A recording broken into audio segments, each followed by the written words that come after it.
sentiment qui puisse exister, c'est le sentiment d'être seul. C'est pour ça que l'isolement est l'une des punitions les plus cruelles dans toute l'histoire de l'humanité. En effet, nous avons été conçus pour être en relation avec d'autres personnes. La chose la plus significative dans une vie, c'est d'être véritablement connu de quelqu'un d'autre. Mais ça peut vraiment devenir effrayant aussi. Je veux dire, et si je décevais quelqu'un? Ou qu'arriverait-il si on apprenait qui je suis réellement? Ou qu'on ne veuille pas m'aimer au final? Comment fait-on pour trouver de vraies relations? En fait, la Bible nous parle de toutes ces choses. Il est écrit que Dieu a créé le monde pour partager avec nous la beauté de l'existence. Le désir de Dieu est que nous ayons des relations profondes, que nous fassions partie d'une famille, que nous puissions créer et partager notre travail avec les autres. Tout en étant dépendants de Dieu comme notre source de vie et d'amour.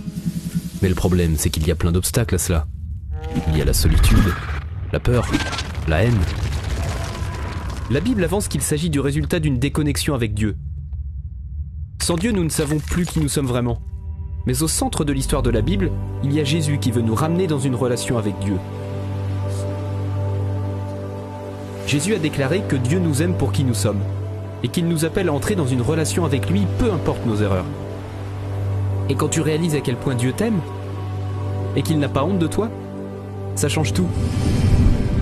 Ça t'apporte une source d'amour qui ne vient pas de toi. Donc la Bible nous appelle à entrer dans la plus importante des relations. Oui, elle nous demande de connaître et d'être connus du Créateur. Dieu lui-même.